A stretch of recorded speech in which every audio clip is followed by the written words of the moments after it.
Bonsoir à tout le monde. C'est un live en fait pour dire merci à la communauté des repreneurs qui ont bien voulu m'accompagner durant tout ce parcours depuis avril 2020.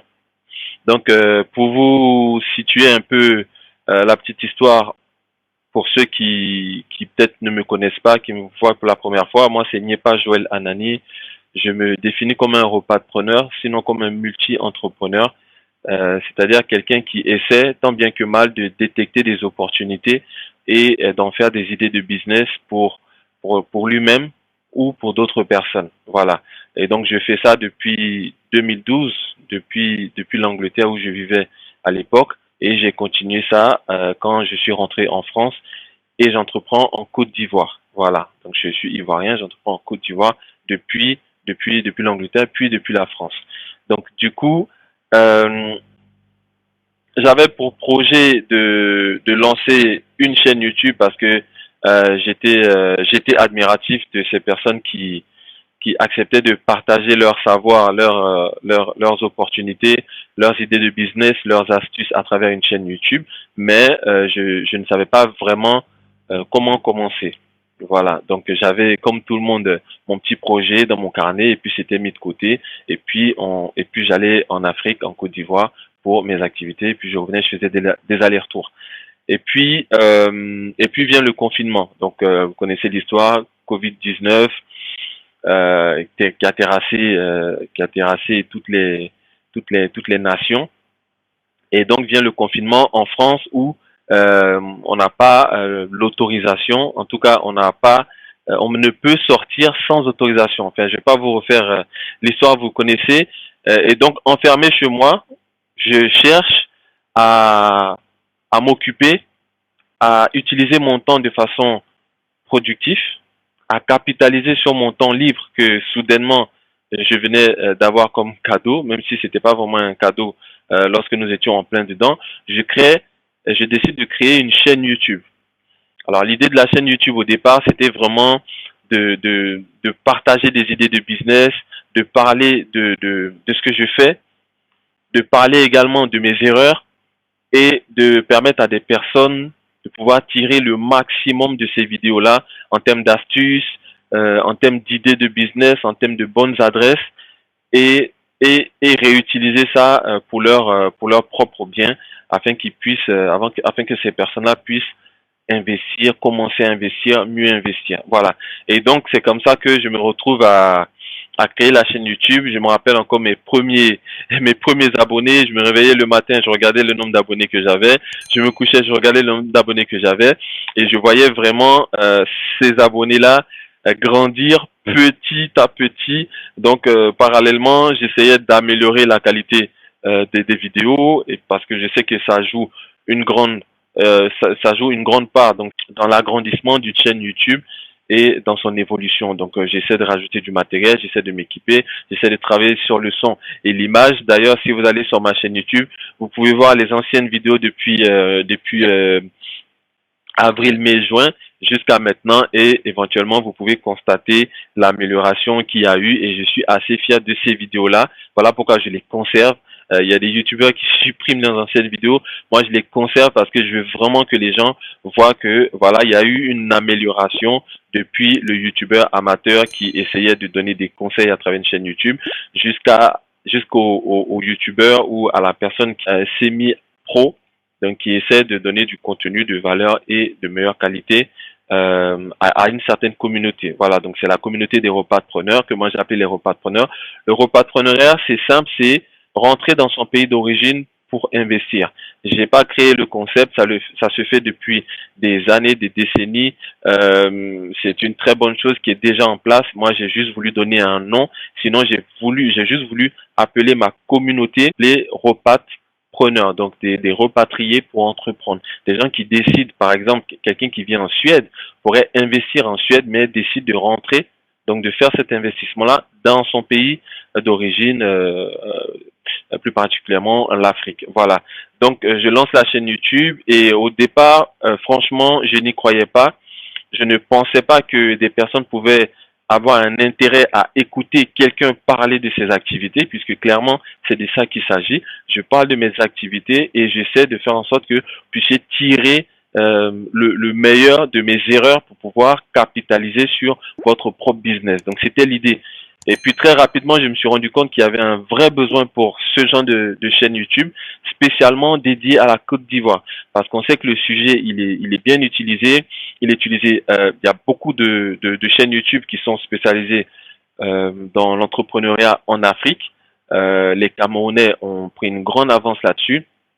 Je sais qu'il y a un Ivoirien, mais j'ai pas encore réussi à savoir s'il était vraiment Ivoirien. Enfin, s'il était Ivoirien, pardon. Mais j'ai quelques astuces, j'ai quelques idées qui me disent que oui, mais je suis pas certain. Voilà. Mais en tout cas, il y a une part il y a une part à prendre. Donc moi, je l'ai prise, c'est-à-dire avoir une chaîne YouTube spécialement dédiée au monde, à l'entrepreneuriat en Côte d'Ivoire, le monde agricole en Côte d'Ivoire, le monde du transport en Côte d'Ivoire, l'immobilier, le foncier en Côte d'Ivoire. Pourquoi? Parce que tous ces secteurs-là sont régis par des lois et ces lois-là, il vaut mieux les maîtriser avant de pouvoir se faire passer pour quelqu'un qui peut accompagner des personnes. Voilà pourquoi je me suis spécialisé et grande a été ma surprise de voir qu'il y a beaucoup de personnes qui attendaient ce genre de chaîne YouTube, il y a beaucoup de personnes qui attendaient ce genre de contenu et j'ai été agréablement surpris et ça me plaît et ça m'a motivé à continuer jusqu'à ce que aujourd'hui, donc le mardi, je vais vous dire exactement, le mardi 8, j'ai atteint les 1000 abonnés et je voudrais vous dire un grand merci à la communauté qui me suit sur la chaîne YouTube, donc ceux qui me suivent en s'abonnant, ceux qui me suivent sans s'abonner, sachez que je ne vous en veux pas. Le fait que vous suivez les vidéos, même si vous ne vous abonnez pas, dès l'instant où vous peut-être vous likez ou vous partagez, ça booste la vidéo et grâce à vous, ça permet que d'autres personnes s'abonnent. Donc c'est carrément bon. Merci à vous, merci de me suivre, merci de me faire confiance, merci aussi de m'accepter, de me créer une place sur la toile, puisque certainement que j'occupe vos soirées, j'occupe peut-être vos journées, vos midis lorsque vous êtes au travail, puisque certainement que vous regardez mes vidéos. En tout cas, moi, pour ma part, j'essaie de vous apporter le maximum de contenu qualitatif, de sorte à ce que vous puissiez les réutiliser. Les commentaires, j'en ai plein sur la chaîne YouTube, des personnes qui, grâce à moi ou en partie, ont commencé à croire en l'investissement, ont recommencé à investir, ont continué ou prennent des conseils pour mieux entreprendre, mieux investir et ça me rend vraiment heureux. De temps en temps, je suis reconnu en public. Ça fait super plaisir. Pas parce que je veux être célèbre, mais parce que je me rends compte que ce que je fais petit à petit prend une certaine place dans le cœur de personnes de ma communauté et qui, quelque part, reconnaissent mon expertise. J'aime à dire que je suis pas un coach, je suis quelqu'un qui a fait ce que certaines personnes souhaitent faire, c'est-à-dire investir en Afrique depuis l'Europe. Voilà, donc ça peut être pertinent de savoir qu'il y a quelqu'un qui a créé sa propre structure qui s'appelle AgroLight Group, Agriculture urbaine biologique en Côte d'Ivoire depuis 2012. Ça peut être intéressant, donc j'ai commencé d'abord dans l'élevage avec SAMSI, structure agronomie moderne de Côte d'Ivoire. Ça peut être intéressant, je pense, d'écouter, de suivre, d'échanger avec quelqu'un qui a cette expertise-là, si jamais c'est quelque chose qui peut vous intéresser. Ensuite, je me suis lancé dans l'immobilier et puis après dans le conseil et la formation. Bientôt, bientôt, je vais me lancer dans le transport. D'ailleurs, si vous voyez que je n'aborde pas de thèmes concernant le transport, c'est parce que je n'y ai jamais investi. Donc, j'attends d'avoir investi mon argent, d'avoir compris l'activité afin que je puisse vous guider. Vous l'aurez compris, j'essaie et ensuite je vous motive à me suivre, sinon à venir entreprendre également. Mais après que moi-même j'ai fait l'effort d'investir avec mon argent, avec mon temps. Donc c'est vraiment l'idée qui est là. Ce que j'ai fait, je vous aide à le faire, tout simplement. Alors, j'avais prévu de faire ce live, comme je disais tantôt sur YouTube, mais l'application que j'utilisais n'a pas permis, donc du coup j'ai décidé d'improviser et de lancer le live directement. Voilà, donc l'idée de ce live, c'est de pouvoir prendre un petit temps avec vous, peut-être une demi-heure, trois quarts d'heure pour échanger, peut-être répondre à vos questions, juste pour vous manifester ma gratitude par rapport aux 1000 repreneurs, par rapport au fait que vous vous êtes abonné à ma chaîne, vous partagez mes contenus, vous likez mes contenus, vous les commentez. Toutes ces petites choses qui vous prennent une demi-seconde pour faire permet de booster l'algorithme YouTube, donc la machine YouTube, et propulse nos vidéos, nous les YouTubeurs, mes vidéos aux quatre coins du monde entier afin que des personnes puissent en profiter. Voilà, donc j'ai prévu quand même mon petit bloc-notes avec toutes les questions depuis que la chaîne existe. Donc la chaîne a été créée, je crois, le 2 avril, donc le 2 septembre, ça faisait à peu près 5 mois, on va dire 5 mois et demi, donc 5 mois et demi pour 1000 abonnés, sachant que là, je suis en train d'exploser les 1000 abonnés pour peut-être que d'ici 30 jours, je serai peut-être à 5000 abonnés, pourquoi pas, parce que là, à partir de 1000 abonnés, ça devient vraiment infernal. Voilà, donc je vais rentrer directement dans les questions en vous remerciant vraiment de faire attention à ce que je vais dire. Si vous avez des questions, n'hésitez pas à les poser en même temps. C'est l'objectif de ce live, même si je suis pas non plus très habitué à lire les questions en même temps. Voilà. Donc, la première question, donc il y a 5 mois, hein, était de GISDKR, donc GHISDKR. Projetez-vous de proposer des partenariats en agriculture pour ceux qui sont loin? Voilà. Donc, je pense que ce repartpreneur, sinon ce membre de la diaspora, peut-être veut parler du modèle agro-business, je suppose. Si elle est là, elle pourra nous situer. L'agro-business, quoique noble, quoique pertinent, puisque ça a fait ses preuves dans plusieurs pays d'Afrique, tels que les pays de l'Est, d'Afrique de l'Est, même Afrique centrale également, a fait ses preuves, mais a été mal utilisé, on va dire ça comme ça, pour pas rentrer dans les détails, mal utilisé ou mal compris en Côte d'Ivoire. Ça a créé une grosse crise, donc la crise de l'agrobusiness, tout le monde connaît, il y a même des dossiers qui sont encore en justice. Nous, l'objectif pour nous, donc je suppose que la personne ici parlait de ma boîte d'agriculture urbaine biologique en Côte d'Ivoire, AgroLight Group. Notre objectif, c'est pas de retomber dans l'agrobusiness qui n'a pas été compris. Voici pourquoi les personnes qui m'approchent, je leur dis que nous, on fait du conseil, de la formation, de la réalisation. Donc, on réalise le projet pour vous, on fait la mise en place de votre exploitation de culture ou d'élevage, et puis on fait du suivi pour vous. Mais il ne s'agit pas de prendre des investissements et les fructifier en un temps record. Nous ne faisons pas ça. C'est de l'agrobusiness. Ça n'a pas été compris en Côte d'Ivoire. Ma structure est basée en Côte d'Ivoire. Je ne compte pas me retrouver en prison pour avoir fait de l'agrobusiness. Voilà. Donc, Yolande Martin, donc il y a 4 mois, donc on prend depuis le début jusqu'à maintenant. Yolande Martin, il y a 4 mois, qui me demande: bonjour monsieur, je viens de vous découvrir et je suis vivement intéressé par tout ce que vous faites. Je désire acheter des terrains à Jacquesville. Comment vous contacter? Tous nos contacts sont toujours en barre de description, pas ici dans le live, mais sur YouTube. Voilà, vous avez tous nos contacts. D'ailleurs, j'ai mis le contact de toutes mes structures. Et donc, dans ce cas pratique, c'est l'immobilier. Il y a les contacts de S'Arrange Group, qui est une agence immobilière pour les membres de la diaspora qui souhaitent investir en Côte d'Ivoire de façon sereine et sécurisée. En Côte d'Ivoire, uniquement en Côte d'Ivoire, parce que c'est là où moi-même j'ai investi, c'est là où je peux accompagner des personnes à y investir. Je connais pas le Togo, je connais pas le Bénin, je connais pas le Congo, je connais pas le Cameroun, je connais pas le Gabon ni le Sénégal. Je connais la Côte d'Ivoire, donc j'accompagne des personnes en Côte d'Ivoire parce que c'est l'environnement économique que je maîtrise le mieux. L'idée pour moi, c'est de vous permettre de réussir votre projet à 100%. Donc pour nous contacter, c'est en bas de description. Toutes nos informations y sont. Il y a mon agenda électronique également pour prendre rendez-vous si vous le souhaitez. Et puis et puis, donc à Jacquesville, donc les zones que nous couvrons, c'est Jacquesville, Songon, Azaguier et Bingerville pour l'instant. Et bientôt, nous allons commencer à proposer des offres à Yamoussoukro. Voilà, Yamoussoukro qui est dans le centre de la Côte d'Ivoire. Voilà, donc l'autre question, c'est Augustin Ouri Petit, il y a 4 mois, qui dit: merci, pouvez-vous, donc c'est une dame, merci, pouvez-vous nous parler de vos débuts dans l'agriculture hors sol, comment est venue l'idée, votre ou vos formations, vos craintes, vos motivations. Merci pour ce que vous faites.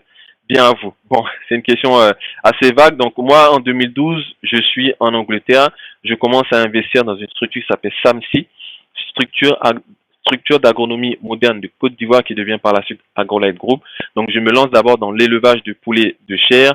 Ensuite, voyant que les aliments me coûtent super cher, donc en termes de maïs et en termes de nourriture industrielle également, sur lequel je n'ai aucun impact, je décide de réduire ma quantité sinon ma consommation, les coûts au niveau du maïs.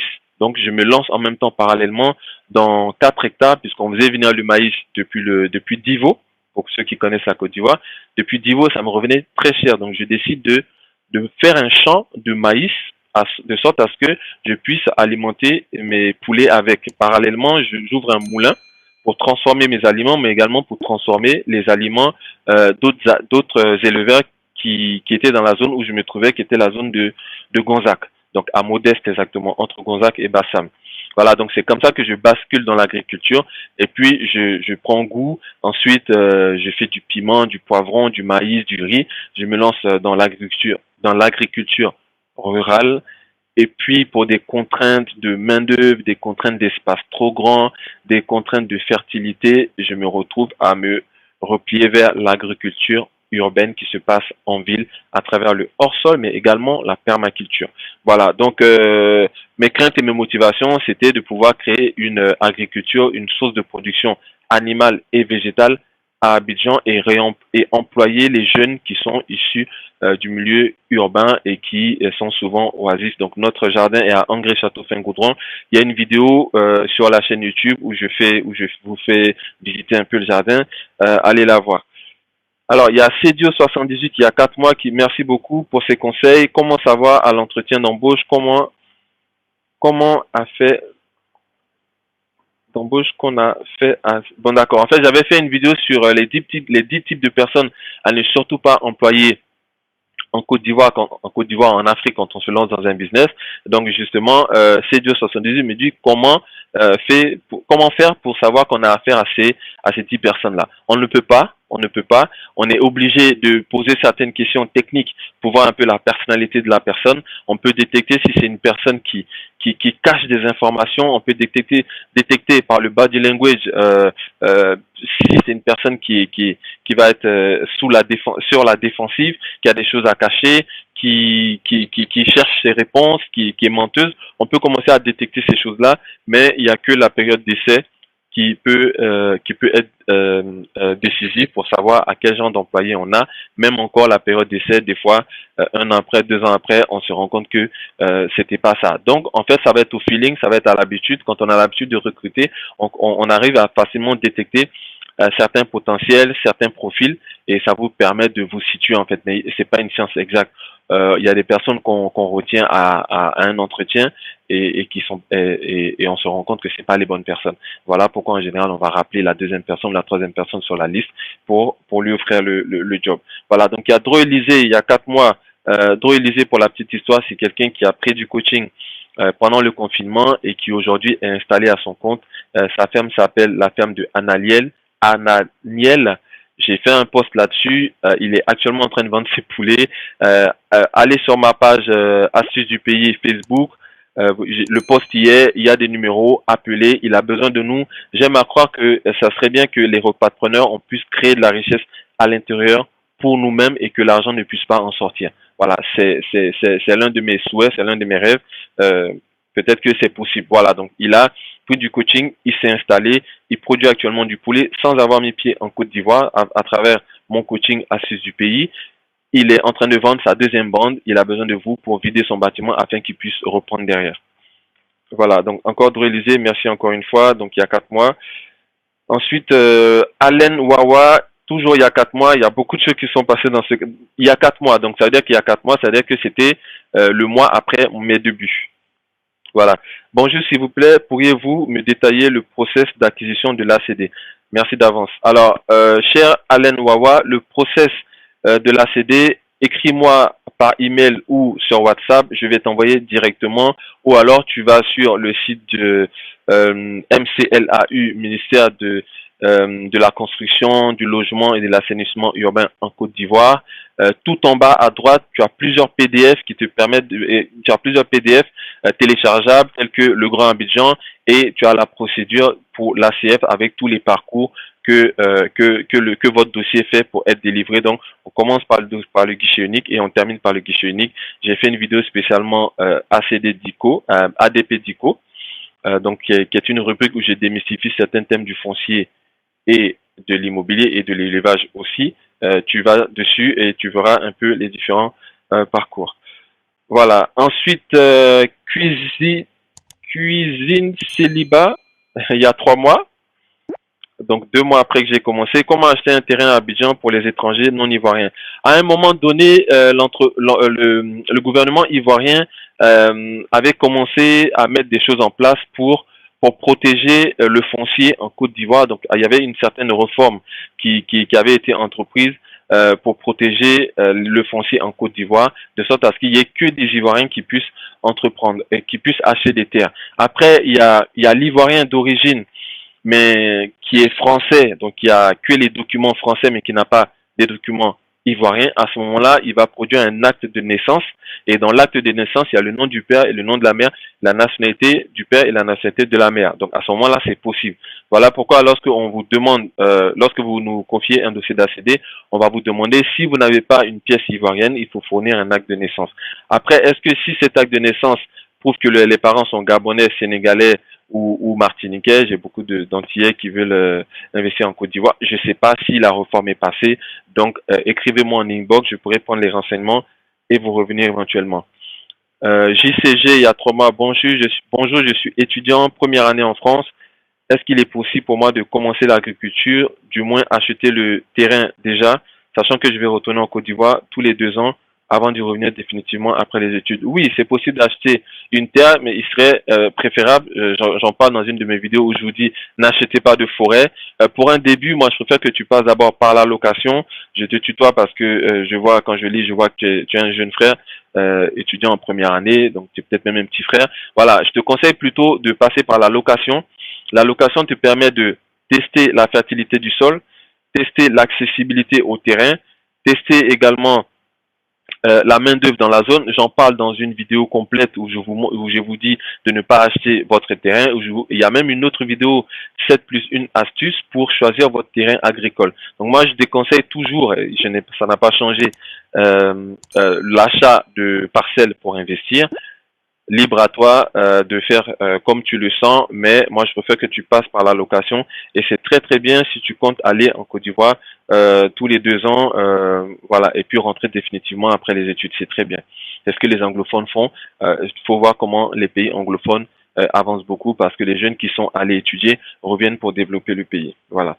Évariste Ouedraogo, il y a 3 mois, merci pour cette chaîne. Moi je suis un jeune de 25 ans et j'ambitionne d'acheter un terrain pour y construire ma maison, mais j'ambitionne d'acheter plusieurs terrains à moindre coût, mais mon souhait est que j'aimerais que vous me détailliez toutes les procédures pour avoir mes terrains sans problème et jusqu'à la construction.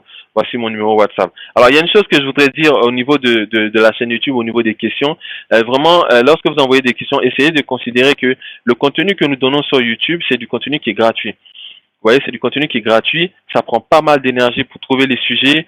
Ça prend beaucoup d'énergie pour monter les vidéos. Ça prend beaucoup d'énergie pour faire des animations et vous les poster. Donc, lorsque vous faites des demandes, ne prenez pas pour acquis que nous sommes à votre disposition, entre guillemets. J'ai beaucoup ce ressenti-là quand je lis souvent certains messages. Voilà, donc on donne du contenu, mais on n'est pas non plus on n'est pas non plus des philanthropes.